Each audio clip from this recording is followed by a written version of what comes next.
नेपाली सेना बन्ने लालबहादुर लाखौं बचत गरे। उदयपुरको रौतामाई गाउँपालिका वडा नम्बर 7 निवासी गणेश पिसङ्केको छोरा नेपाली सेना बन्ने सपना बोकेका 23 वर्षीय लालबहादुर पिसङ्के सैलुन खोलेर मासिक लाखौं बचत गर्न थालेका छन्। सानै उमेरदेखि नेपाली सेना बन्ने सपना बोकेका लालबहादुर धेरै पटक नेपाली सेनामा सङ्घर्ष गर्दै आइरहेका थिए। तर आफ्नो सिप अनुसार गाउँको घर घरमा गएर कपाल काटी सेवा दिँदै आइरहेको लालबहादुर अन्तमा नेपाली सेनामा आफ्ना भागीले नदिएको भन्दै उदयपुरको चौथो नमुना व्यापारिक केन्द्र मानिने मुर्तिकी बजारमा सैलुन खोलेर व्यावसायिक रूपमा व्यवसाय गर्न थालेका छन्। अन्य सैलुनहरूमा एकजनाले कपाल काटेर 130 रुपियाँसम्म लिने गरेको बताउँदै आफूले हालसम्म 100 रुपियाँ र बालबालिकाहरूलाई 50 देखि 70 रुपियाँसम्म लिने गरेको बताए। श्री नमुना माडी मुर्तिकीबाट 12 कक्षा पास गरेका लालबहादुरले कपाल काट्न आउने सेवाग्राहीहरूलाई इन्टरनेटको सुविधा रहेका छन् भने दैनिक 20 देखि 35 जनासम्मलाई सेवा दिने गरेका बताए। कतिजना काटिसक्नु भयो अहिलेसम्ममा? 25-26 जना काटिसक्नु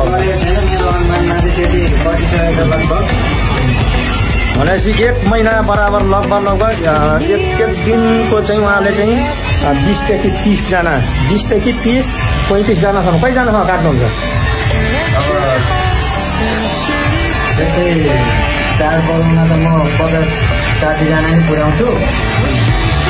तर अहिले त्यो 1 सिजनमाथि 20-25 त्यसै 36 जना कहिले 18-19 जना त्यसै म काटिरहेको छु। चाहिँ र उहाँको चाहिँ भनौँ न उहाँको चाहिँ इच्छा भनेको चाहिँ नेपाली सेना एकदम नेपाली सेनाको चाहिँ लागि चाहिँ एकदम उहाँको लक्ष्य र उद्देश्य रहेको थियो।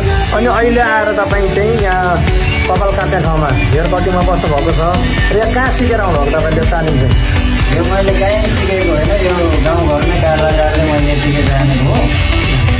पहिला चाहिँ होम डेलिभरी गर्थेँ, अब अहिले चाहिँ भन्ने मौका पाएन। यो अन्य ठाउँमा कसरी काट्छ? यो अरू ठाउँमा चाहिँ जस्तै यहाँ अरू पनि सैलुन छ होइन, त्यो सैलुनमा चाहिँ कसरी काट्छ? अब एक पर व्यक्ति बराबर कति रुपियाँमा काट्छ यहाँ तपाईँ? यो मोरकोटीमा चाहिँ यता प्रति 130 रुपियाँ लिन्छ भन्ने सुनेको छ। मैले सैलुनमा काटेर यहाँ चाहिँ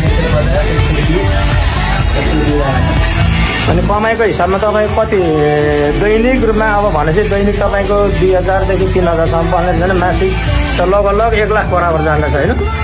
कहिलेकाहीँ खर्च बनाएर कति बचत गर्नु भएको छ अहिले मासिक रूपमा? मैले अहिले यताउता खाएर 45-50 जति चाहिँ म महिनाको बनाउनु सेभ गर्छु। तपाईँलाई अहिले यो अब नेपाली सेनाको जुन लक्ष्य र इच्छा तपाईँको थियो, अहिले चाहिँ तपाईँ यो अब सैलुन गर्न यसैमा तपाईँ सन्तुष्टि हुनुहुन्छ? म यसैमा सन्तुष्टि छु एकदम धेरै। के कारणले तपाईँ अब जस्तै सेना र यसमा तपाईँ गर्नु पर्दाखेरि दाँच्नु पर्दाखेरि व्यवसायमा दाँच्नु पर्दा र जागिरमा दाँच्नु पर्दा तपाईँ के भन्न चाहनुहुन्छ? सिप भनेर सिपेर हेर्नु होइन, सिपले पनि त्यस्तो नराम्रो त आवश्यकता पर्दैन, नराम्रो मात्र लैजाँदैन। तर मैले यो नेपाली सेनामा चाहिँ धेरै इच्छुक, धेरै नै मलाई चाहेँ, तर त्यो म सक्सेस भएन। त्यही भएर मलाई अब यहीँनिर चाहिँ गरेर खा भनेर देखेर सकेँ अरे। त्यही भएर म एकदमै नेपाली सेनामा भन्दा नि यहीँनिर चाहिँ मेरो धेरै नै राम्रो पनि भइरहेछ। नमस्ते, मेरो नाम चाहिँ इन्द्र मगर हो। म यहीँ मुर्तिकीमा बस्छु। म चाहिँ यहाँ फुलेदेखि नै काट्दै आएको छु। राम्रो लाग्छ मलाई। गाउँको दाइको पनि हो, आफ्नै गाउँको दाइको, त्यही भएर यही दाइको म काट्न आउँछु। अरूको पसलमा पनि छ, तर अरूको जातिले यसमै आउँछु म। राम्रो लाग्छ। ल धन्यवाद।